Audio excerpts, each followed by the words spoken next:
दूसरा कौन पढ़ेगा? माता जी बोलो दूसरा।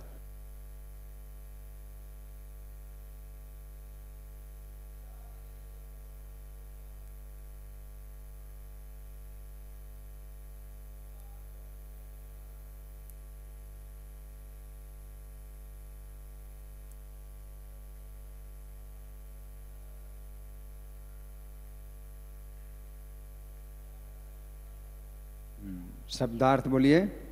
महाभूतानि स्थूल तत्व, अहंकारः मिथ्या अभिमान, बुद्धि बुद्धि अव्यक्तम अप्रकट, एव निश्चय च भी इंद्रियाणि इंद्रियां 10 एकम 11 च भी पंच 5 च भी इंद्रिय गोचरा इंद्रियों के विषय, इच्छा इच्छा द्वेषः घृणा, सुखम सुख दुखम दुख,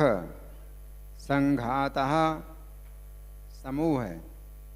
क्या बात है, कोई बोल नहीं रहा, लगता है कि जैसे कोई है ही नहीं यहाँ मंदिर में, बस 2-3 लोग बोल रहे हैं। सब लोग बोलिए। संघातः समूह है, चेतना जीवन के लक्षण। जिनको नहीं बोलना चाहिए वो बोल रहे हैं, जिनको बोलना चाहिए वो बोल नहीं रहे हैं। गीता के शब्द कोई नहीं बोल रहा है, और शोर कितना कर रहे हैं। जो शब्द नहीं बोलने चाहिए वो बोल रहे हैं। कौन शोर कर रहा है? आवाज नहीं, बातें नहीं। जो बोलने वाले हैं वो बोल नहीं रहे हैं। ये गीता के शब्द हैं, वो बोलने चाहिए तो बोल नहीं रहे हैं, और जिनको नहीं बोलना चाहिए वो बोल रहे हैं, फालतू का शोर कर रहे हैं।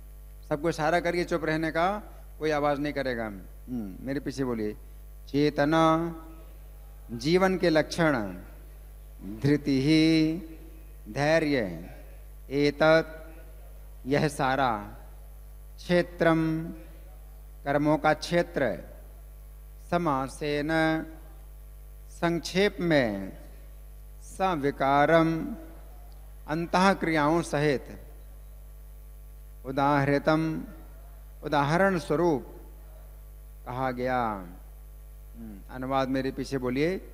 पंच महाभूत, अहंकार, बुद्धि, अव्यक्त, तीनों गुणों की अप्रकट अवस्था, 10 इंद्रियां तथा मन, 5 इंद्रिय विषय, इच्छा द्वेष सुख दुख संघात, जीवन के लक्षण तथा धैर्य, इन सबको संक्षेप में कर्म का क्षेत्र तथा उसकी अंतः क्रियाएं, विकार कहा जाता है। यहाँ पर धागा लगा करके प्रार्थना निकालिए। भूमिका में पहला पेज, पहले धागा लगा लीजिए वहां पर। भूमिका में पहला पेज निकालिए।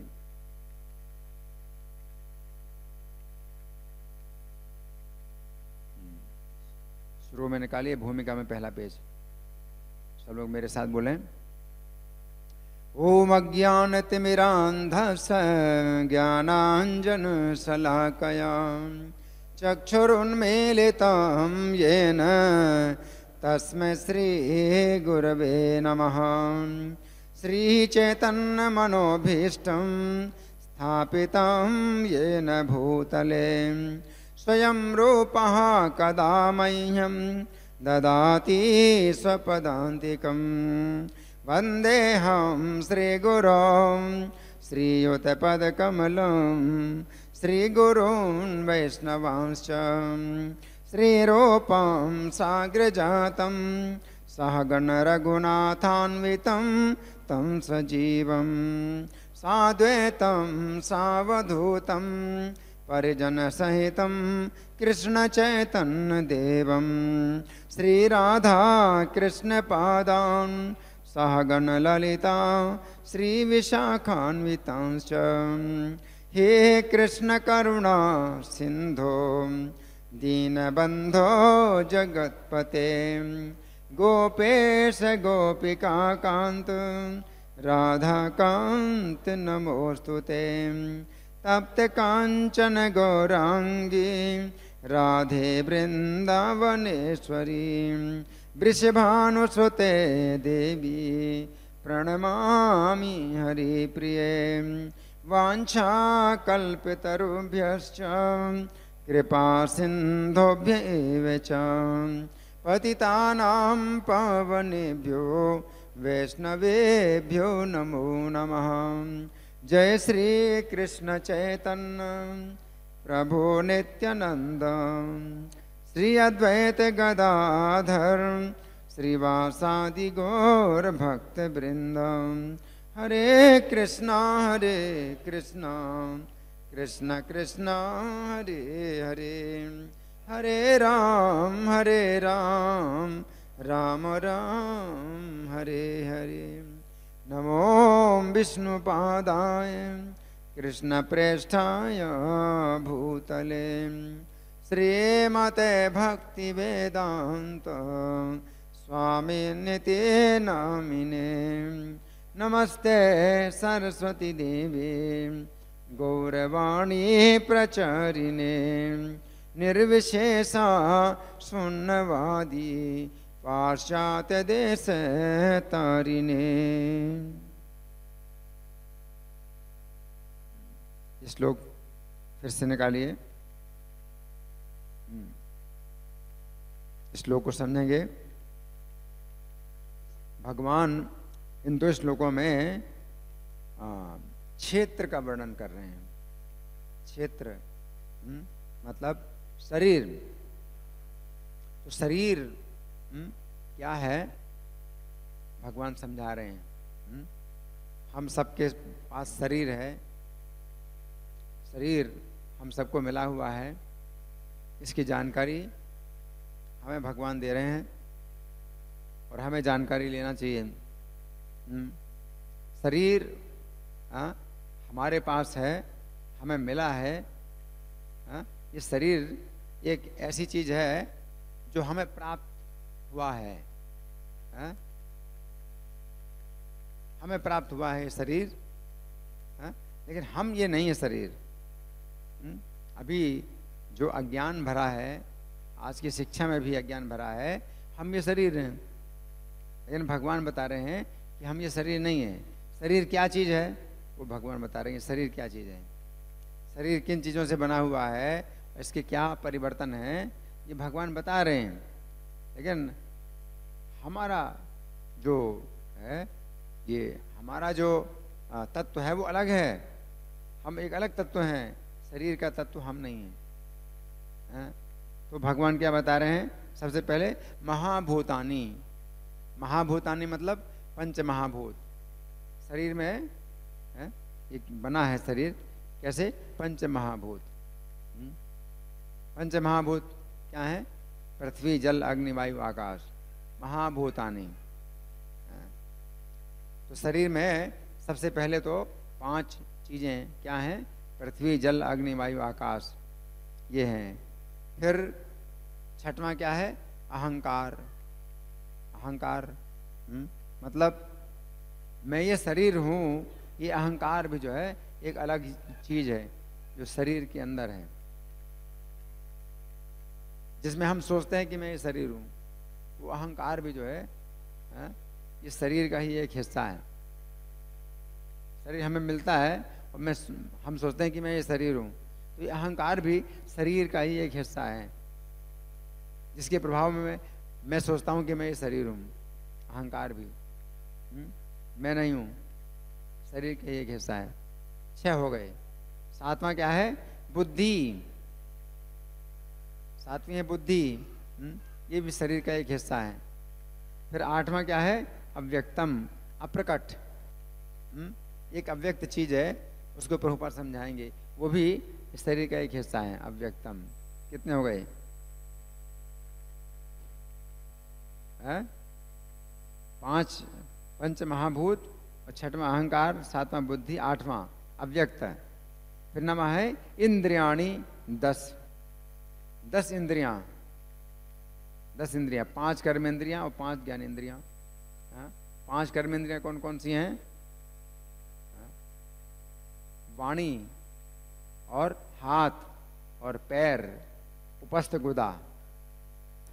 फिर 5 ज्ञानेंद्रियां, श्रोत्रम चक्षु स्पर्शनम रसनम घ्राणम। श्रोत्रम सुनने वाला, चक्षु देखने के लिए, स्पर्शनम त्वचा छूने के लिए। श्रोत्रम चक्षु स्पर्शनम च रसनम, रसना स्वाद लेने वाली, घ्राणम सूंघने वाली। तो 5 कर्मेंद्रियां, 5 ज्ञानेंद्रियां, कुल 10 इंद्रियां हो गई। तो कितनी हो गई? 18 हो गई। फिर एकम चा, एक क्या है? मन। 10 इंद्रियों में एक मन है, तो कितने हो गए? कुल 19 हो गए। फिर पंच च इंद्रिय गोचरा, 5 इंद्रियों के विषय हैं। 5 इंद्रियों के विषय जो ज्ञानेंद्रियां हैं, 5 ज्ञानेंद्रियां हैं, उनके 5 विषय हैं। वो भी शरीर का एक हिस्सा है। इंद्रिय के विषय क्या हैं? जैसे श्रोत्रम, तो उसका विषय है शब्द, जो हम सुनते हैं, शब्द। श्रोत्रम चक्षु, आंख का विषय रूप, रूप हम देखते हैं। चक्षु स्पर्शनम, और स्पर्श, त्वचा का स्पर्श विषय है। स्पर्शनम रसनम, और रसना का विषय रस, स्वाद। घ्राणम, और घ्राण का विषय गंध। शब्द स्पर्श रूप रस गंध, तो 5 विषय है ना। कितने हो गए? 19 और 5 24। 24 तत्वों का ये शरीर बना है। ये हमारा जो शरीर है ये 24 तत्वों का बना है। इसके बाद फिर भगवान बताते हैं 1 2 3 4 5 6 7 चीजें और बताते हैं जो विकार हैं, इस शरीर के परिवर्तन हैं। इच्छा, द्वेष, सुख, दुख, संघात, चेतना, धृति, ये 7 इस शरीर के परिवर्तन हैं। शरीर में बदलते रहते हैं। इच्छा बदलती रहती है, द्वेष बदलता रहता है, सुख बदलता रहता है, दुख बदलता रहता है, संघात यानी ये शरीर का आकार बदलता रहता है, चेतना बदलती रहती है, धृति धारणा बदलती रहती है। तो भगवान कहते हैं कि एतत् क्षेत्रम समासेन सविकारम उदाहृतम। इतना ये क्षेत्र बताया गया संक्षेप में विकारों सहित। तो क्षेत्र जो शरीर है ये 24 तत्वों से बना हुआ है। इसके विकार कितने हैं? 7 प्रकार के विकार हैं। इच्छा, द्वेष, सुख, दुख, संघात, चेतना, धृति, है ना। अब हम सुनेंगे प्रभुपाद तात्पर्य में क्या लिखते हैं। शिला प्रभुपाद की। महर्षियों, वैदिक सूक्तों, छांदस एवं वेदांत सूत्रों के प्रामाणिक कथनों के आधार पर इस संसार के अवयवों को इस प्रकार से समझा जा सकता है। तो प्रभुपाद के संसार के अवयव, शरीर के अवयव जो है वही संसार के अवयव हैं। संसार भी एक बहुत बड़ा शरीर है।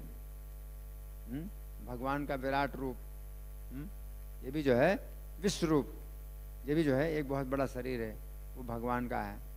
और भगवान के शरीर के अंदर हम लोगों के छोटे छोटे शरीर बने हुए हैं। तो संसार के भी अवयव हैं।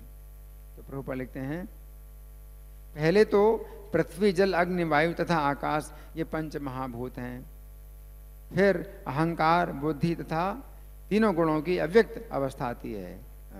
वही अव्यक्त जो कहा गया था।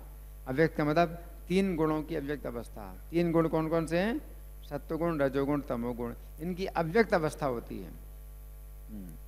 इसके पश्चात 5 ज्ञानेंद्रियां हैं, नेत्र, कान, नाक, जीभ और त्वचा, है ना। फिर 5 कर्मेंद्रियां, वाणी, पांव, हाथ, गुदा तथा लिंग हैं, तब इन इंद्रियों के ऊपर मन होता है, जो भीतर रहने के कारण अंतः इंद्रिय कहा जा सकता है। ये जो मन है ये पांचों ज्ञानेंद्रियों का भी काम करता है और पांचों कर्मेंद्रियों का भी काम करता है। मन के द्वारा पांचों ज्ञानेंद्रियों का काम होता है। जैसे आप सोते हैं तो भी पांच ज्ञानेंद्रियां हैं। क्या?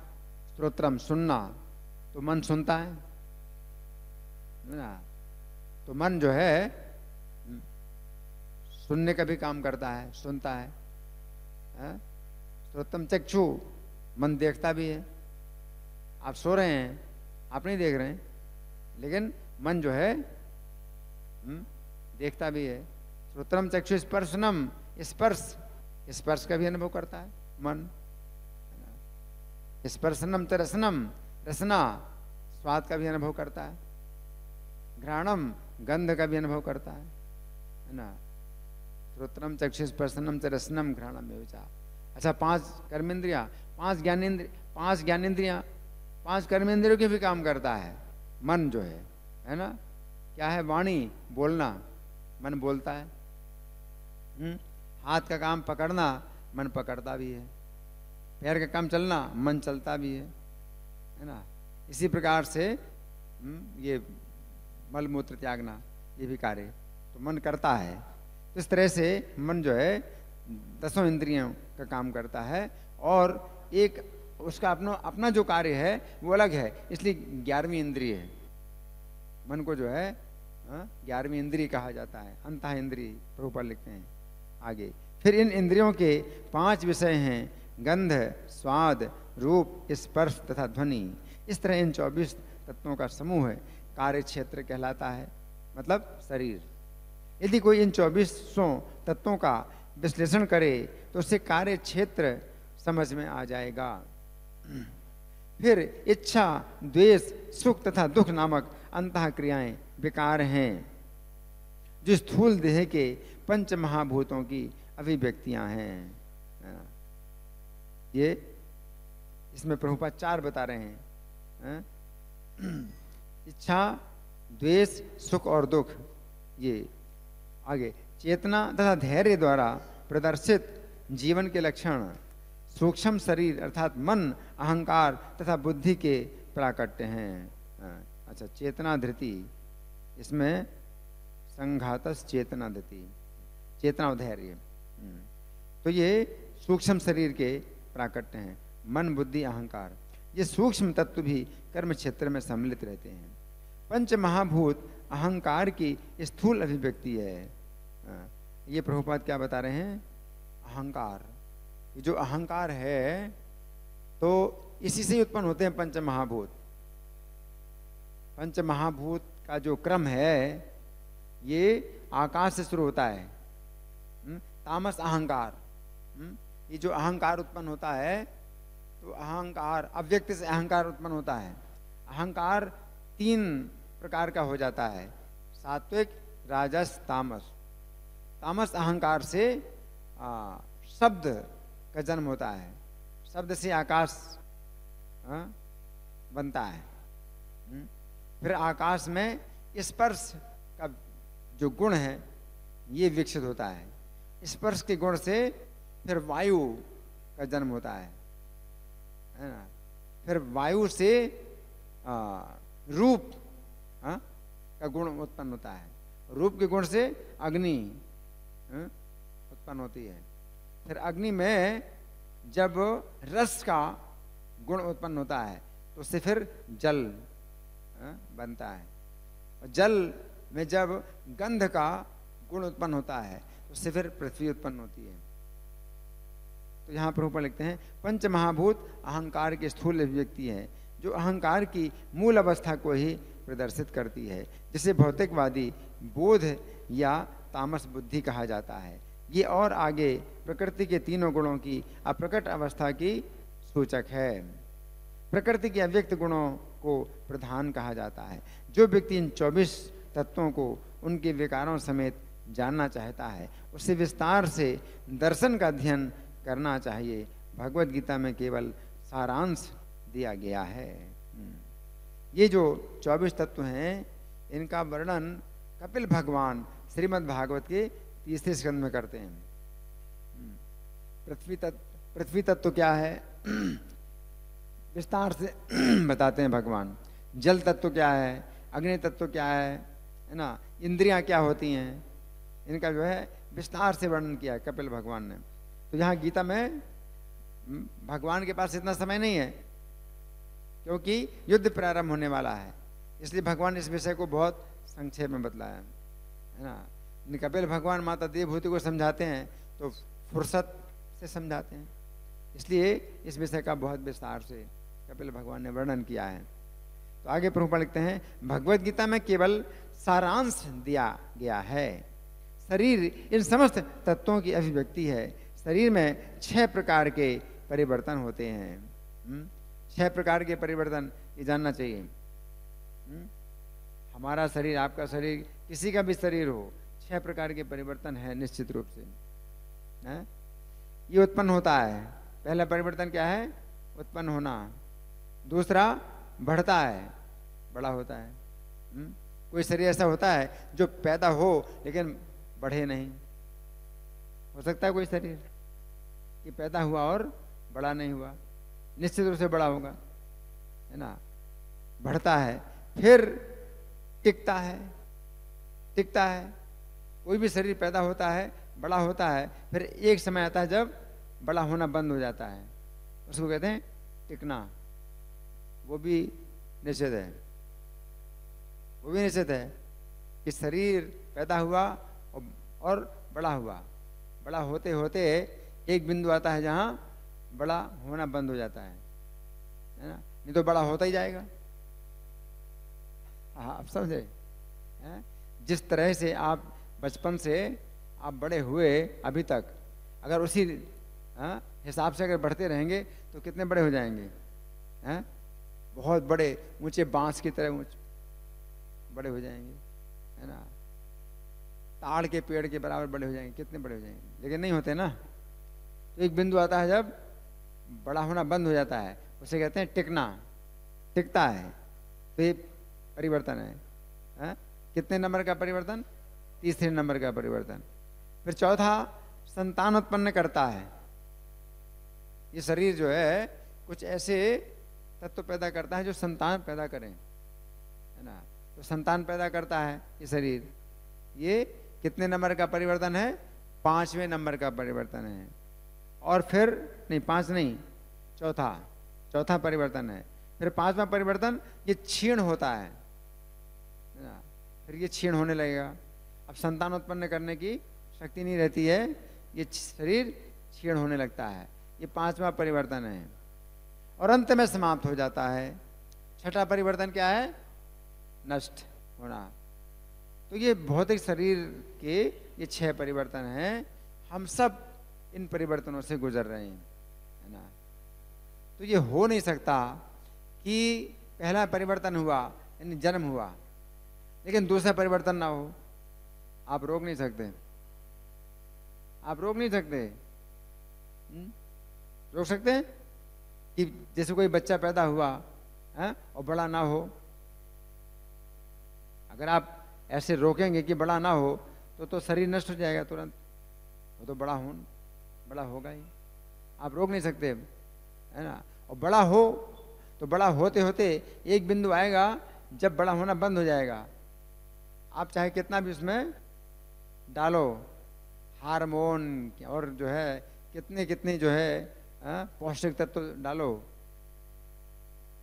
वो पचेंगे ही नहीं। शरीर को बढ़ाने वाले जितने भी तत्व हैं आप शरीर को दोगे वो पचेंगे ही नहीं। तो ये शरीर अब बड़ा नहीं होना है। जब एक बिंदु आ गया कि शरीर बड़ा नहीं होना है तो आप शरीर को बड़ा नहीं कर सकते अपने। तो ये तीसरा परिवर्तन है। और चौथा परिवर्तन संतान उत्पन्न करना। तो शरीर से कुछ ऐसे तत्व निकलते हैं जो संतान पैदा करते हैं, है ना। ये होता है। और फिर 5वां क्षीण होना।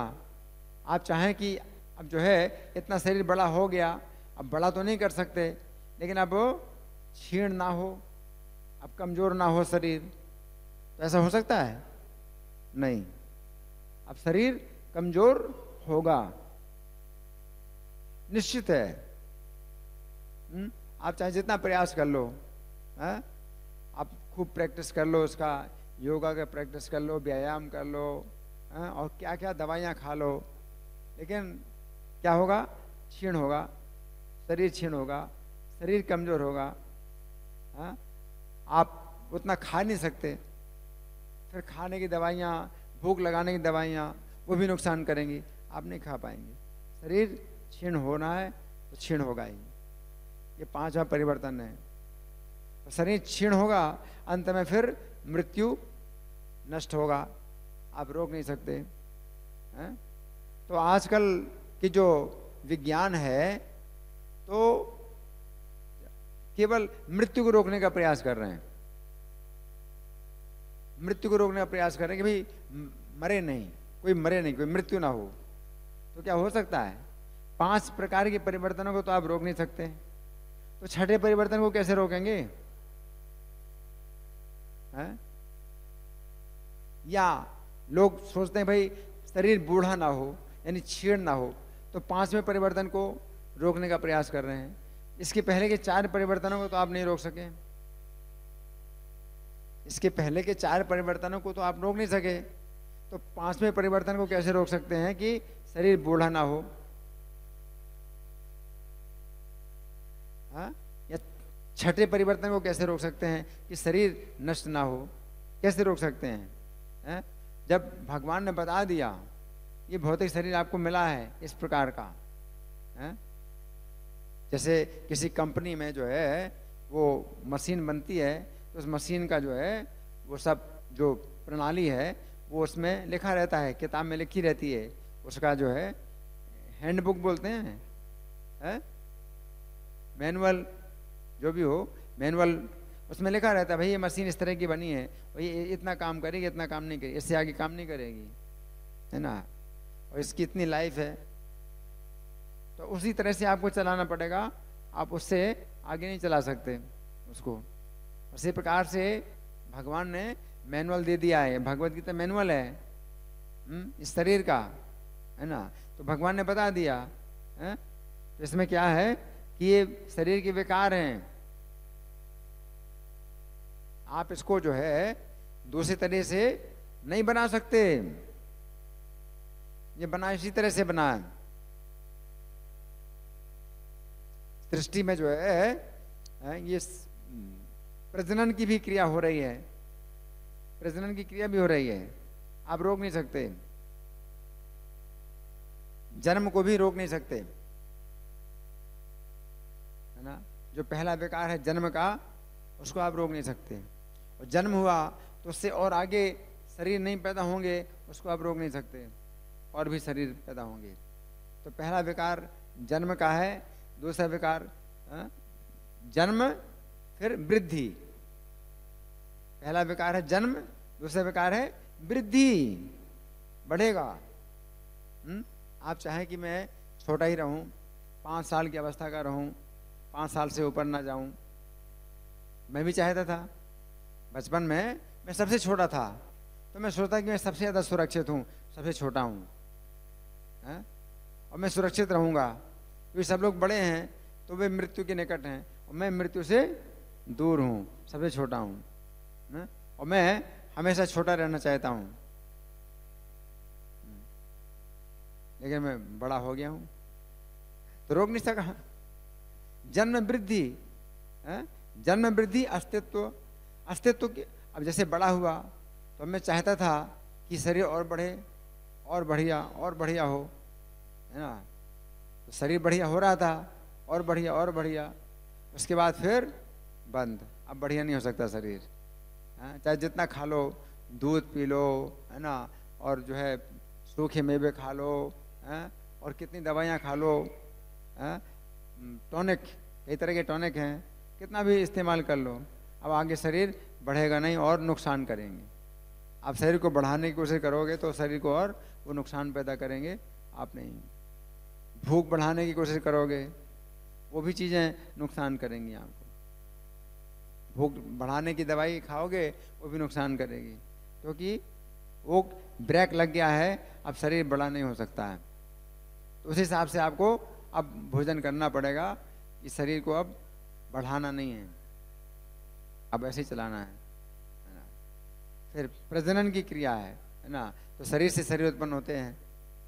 और फिर जन्म, वृद्धि, अस्तित्व, उसको अस्तित्व बोलते हैं। अस्तित्व माने बढ़ना बंद हो गया, एक परिवर्तन है। फिर प्रजनन, शरीर से शरीर पैदा होते हैं। प्रजनन के बाद क्षय, क्षय का मतलब शरीर खराब हो रहा है, अब शरीर खराब हो रहा है ना, कुछ नहीं कर सकते आप। अब शरीर जब खराब हो रहा है आप कुछ नहीं कर सकते, बल्कि उसको आप जो है अगर उसको उल्टा आप प्रयास करेंगे तो और नुकसान होगा, क्योंकि शरीर खराब हो रहा है। उस हिसाब से आपको जो है अब खाने पीने में और चीज़ें छोड़नी पड़ेंगी, ये भी छोड़ो वो भी छोड़ो, ये भी ना खाओ वो भी ना खाओ, शरीर खराब हो रहा है ना। अगर कुछ उल्टा प्रयास करोगे कि और शरीर बढ़िया बने तो और नुकसान करेगा। क्षय और फिर विनाश, नष्ट होना है, शरीर को नष्ट होना है। तो चाहे जो है आप कनाडा चले जाओ, अमेरिका चले जाओ, वहाँ पर बड़े बड़े हॉस्पिटल, बड़े बड़े डॉक्टर हैं, है ना, कोई नहीं बचा सकते हैं। इसलिए जहाँ हैं अस्पताल में भी भर्ती होने की जरूरत नहीं है। प्रभुपाद अस्पताल में भर्ती नहीं हुए। प्रभुपाद के लिए तो जो है कितनी सुविधा थी, कितने बढ़िया से बढ़िया हॉस्पिटल में प्रभुपाद को भर्ती किया जाता। उनका तो पूरी दुनिया में इतना प्रभाव था, तो उनके लिए जो है कितनी मतलब सुविधा थी। लेकिन प्रभुपाद ने वृंदावन में अपना शरीर छोड़ा और कीर्तन के बीच में शरीर छोड़ा। उन्होंने बिल्कुल मना कर दिया कि वे किसी हॉस्पिटल में भर्ती नहीं होंगे और कोई डॉक्टर उनको देखने के लिए ना आए, ना इंजेक्शन लगाए, ना कुछ जो है तंग करें, क्योंकि शरीर जो है अब नष्ट हो रहा है। तो उन्हें जो है उस विधि का पालन करना है जिससे भौतिक शरीर नहीं प्राप्त होता है दोबारा। अंतकाले च मामे विस्मरण मुक्त्वा कलेवरम, अंतकाल में जो मेरा स्मरण करते हुए शरीर छोड़ता है। अब शरीर छूट रहा है तो शरीर छोड़ने की तैयारी करो। अब ये नहीं कि नहीं शरीर नहीं छोड़ना है, नहीं सर छोड़ना है, डॉक्टर साहब बचा लो, डॉक्टर साहब बचा लो, 10,000 के 10 लाख ले लो, 10 लाख के 10 करोड़ ले लो, अब बचा लो, अब बचा लो। डॉक्टर क्या करेगा? कोई कुछ नहीं कर सकता है, शरीर छूट रहा है ना। तो भक्ति सिद्धांत सरस्वती ठाकुर ने भी अस्पताल में भर्ती नहीं हुए। अस्पताल में भर्ती होने की कोई जरूरत नहीं है, बस कीर्तन, उन्होंने भी कीर्तन कराया, बस कीर्तन करो। कीर्तन के बीच में ही शरीर छोड़ा, प्रभुपाद ने भी कीर्तन के बीच में शरीर छोड़ा, है ना। हमारे आचार्य इस पक्ष में नहीं होते हैं कि जो है बढ़िया से बढ़िया जो मेडिकल फैसिलिटी मिले, बढ़िया से बढ़िया अस्पताल की सुविधाएं मिले, इनकी कोई आवश्यकता नहीं है ना। तो आगे प्रभुपाद लिखते हैं,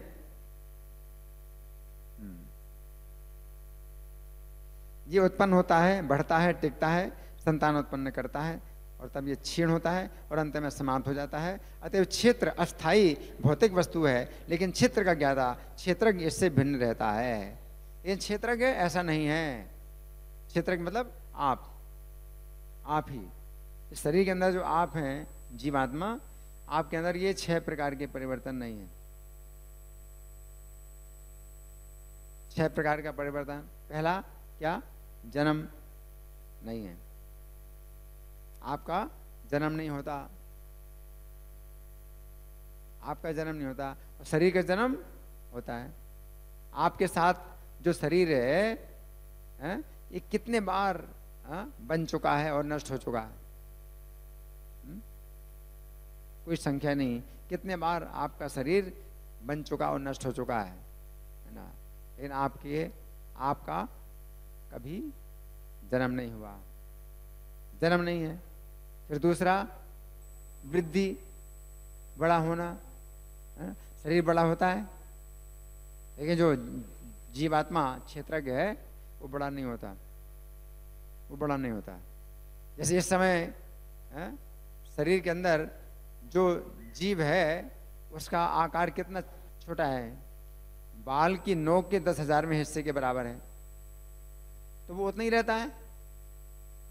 शरीर बड़ा होता है तो उसके अंदर जो जीवात्मा है वो थोड़ी बड़ा हो रहा है। हाथी का भी शरीर, हाथी का भी शरीर है? हाथी के शरीर में भी उतना ही जीवात्मा है, कितना, बाल की नोक के 10,000वें हिस्से के बराबर है। और छोटा सा जो जीवाणु है, कीटाणु, उसके अंदर भी वही जीवात्मा उतना ही बड़ा है, बाल की नोक के 10,000वें हिस्से के बराबर है। सब में जो जीवात्मा है उतना ही साइज का है, बाल की नोक के 10,000वें हिस्से के बराबर है। चाहे गाय को देखो, चाहे हाथी को देखो, चाहे कुत्ता को देखो, और चाहे मछली को देखो, चाहे छोटे छोटे कीड़े हैं, मक्खी है, मच्छर हैं, सब में वही है। श्री गोपाल कृष्ण गोस्वामी महाराज की। तो ये दूसरा परिवर्तन जीव में नहीं है। फिर तीसरा क्या है, जन्म वृद्धि अस्तित्व। अस्तित्व का मतलब क्या है, जब वृद्धि रुक जाए, बड़ा होना रुक जाए, है ना। तो जब शरीर बड़ा ही नहीं हो रहा है तो फिर ये परिवर्तन की बात ही नहीं है, क्योंकि जब शरीर बड़ा होता है तो उसमें परिवर्तन होता है, ये बड़ा होना रुक जाता है। लेकिन चूंकि जीव आत्मा में वृद्धि नहीं है तो फिर अस्तित्व की भी बात नहीं है ना। जन्म वृद्धि अस्तित्व, इसके बाद क्या है, प्रजनन। प्रजनन, इससे संतान उत्पन्न होना। तो जीवात्मा में ये नहीं है। जीवात्मा जो है एक दूसरी जीवात्मा को पैदा नहीं कर सकता। शरीर से अन्य शरीर पैदा होते हैं, एक शरीर से कई शरीर पैदा होते हैं, लेकिन जीवात्मा में ये परिवर्तन नहीं है। जीवात्मा ना तो पैदा होता है और ना किसी जीव को पैदा करता है। तो ये पांचवा परिवर्तन भी नहीं है, पांचवा नहीं, चौथा प्रजनन, ये भी परिवर्तन नहीं है। प्रजनन, इसके बाद क्या है, क्षय। पांचवा परिवर्तन क्षय, शरीर क्षय होता है। लेकिन जीवात्मा अगर इतना ही छोटा है, बाल की नोक के 10,000वें हिस्से के बराबर है, तो उसे छोटा भी नहीं होगा, उससे छोटा भी नहीं होगा। तो फिर अंत में विनाश, नष्ट हो जाता है शरीर, उसका कोई आकार नहीं रहता। तो जीवात्मा का ये भी नहीं है, विनाश भी नहीं है। तो जीवात्मा में ये 6 प्रकार के परिवर्तन नहीं है। हाँ, तो ये जानना बहुत जरूरी है। भगवत गीता का जो ये विषय है ये बहुत जरूरी है। इसलिए जगह जगह इस बात के संकेत हमें मिलते हैं और जिनमें प्रभुपाद जो है तात्पर्य में हमें समझाते रहते हैं। क्योंकि भगवत गीता को समझने के लिए सबसे पहले जो जरूरी है वो यही है कि हम अपने को शरीर ना समझें। हम शरीर नहीं हैं।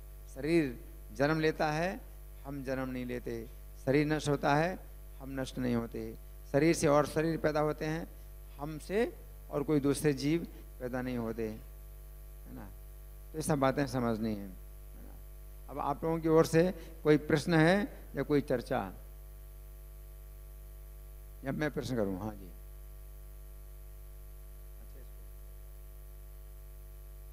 Hand mic. प्रभु जी, आपने बहुत सुंदर बातें समझाई। जैसे मन की क्रियाकलाप 10 चीजें वो करते हैं, जैसे मन ही सब कामों में मतलब इन्वॉल्व होता है, तो ये बात बहुत अच्छी लगी।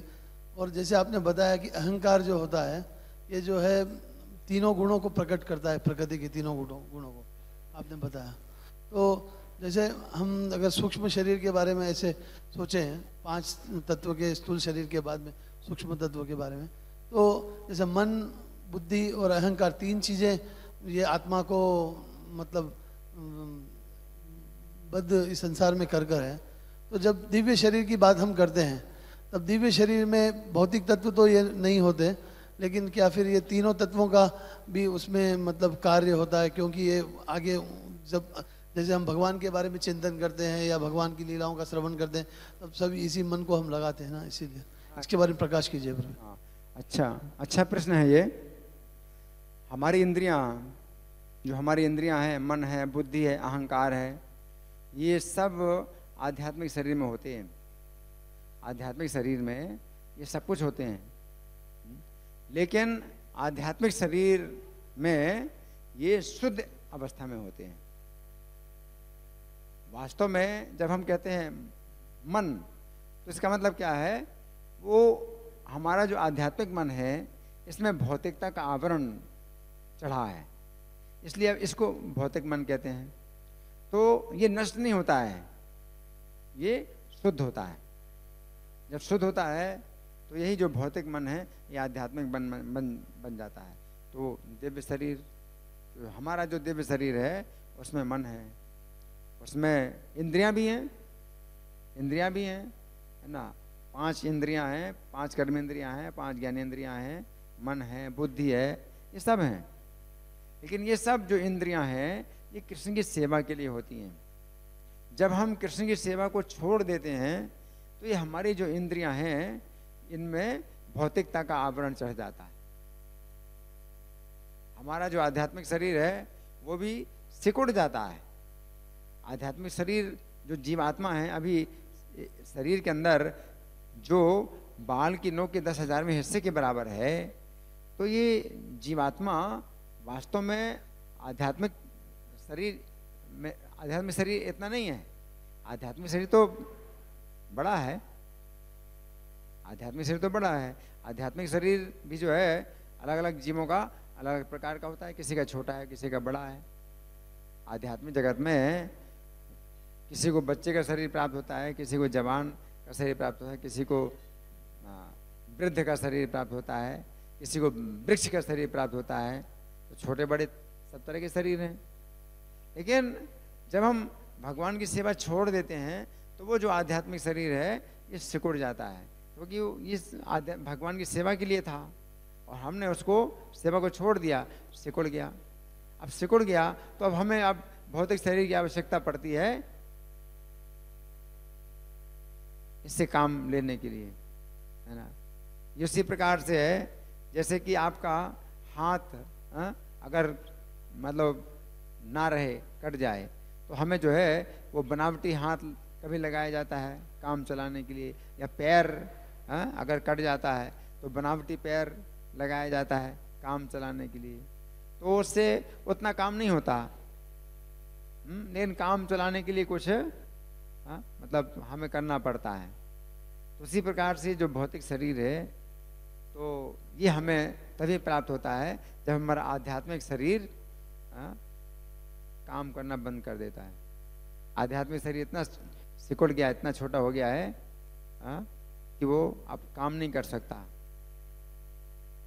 लेकिन कृष्ण भावनामृत की विधि के द्वारा वही जो आध्यात्मिक स्फुलिंग है, जो बाल की नोक के 10,000वें हिस्से के बराबर है, वही विकसित होने लगता है। तो उसका जो आध्यात्मिक मन है, आध्यात्मिक इंद्रियां हैं, ये जब विकसित होने लगती हैं, तो फिर हमें उस भौतिक आवरण की आवश्यकता नहीं होती। जैसे ही आपका कटा हुआ पैर अगर मान लीजिए वो आ जाए, पूरा हो जाए, तो फिर आपको जो है जो नकली पैर है उसको लगाने की जरूरत नहीं है। या आप छड़ी के सहारे चल रहे हैं तो छड़ी की जरूरत नहीं है फिर आपको, है ना। और आप जब चाहें तो छड़ी को आप फेंक सकते हैं, आप रख सकते हैं अपने साथ में। तो उसी प्रकार से आध्यात्मिक शरीर जब विकसित हो जाता है, तो भौतिक शरीर जब तक रहता है तब तक वो रखते हैं अपने भौतिक शरीर को, और जब छूट जाता है तो छोड़ देते हैं, तो उन्हें कुछ फर्क नहीं पड़ता है। भौतिक शरीर रहता है या नहीं रहता है तो कोई फर्क नहीं पड़ता।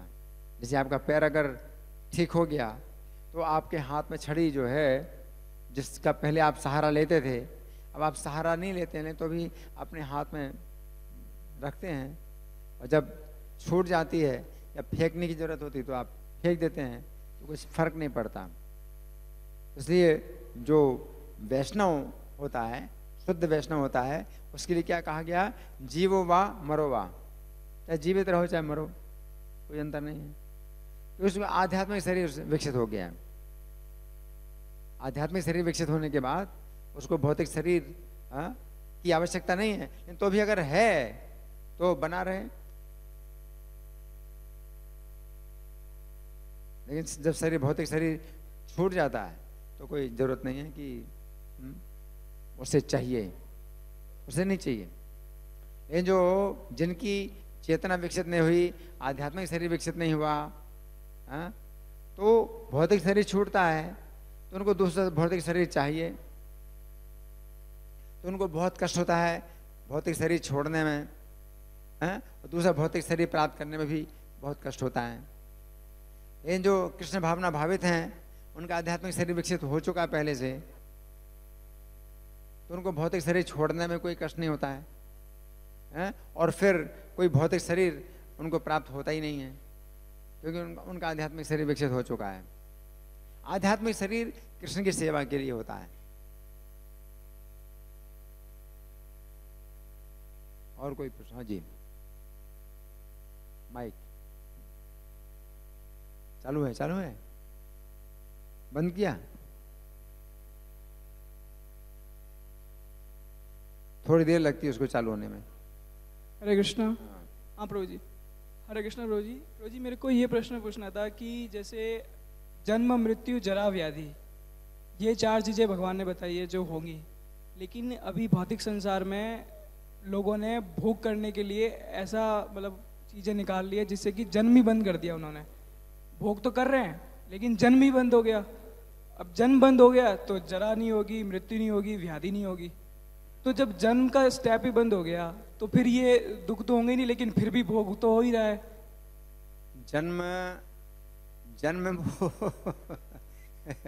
जन्म वो किसका बंद कर? अभी संभोग तो हो रहा है, लेकिन वो प्रजनन की जो प्रोसेस है वो बंद ही कर दी उन्होंने पूरी।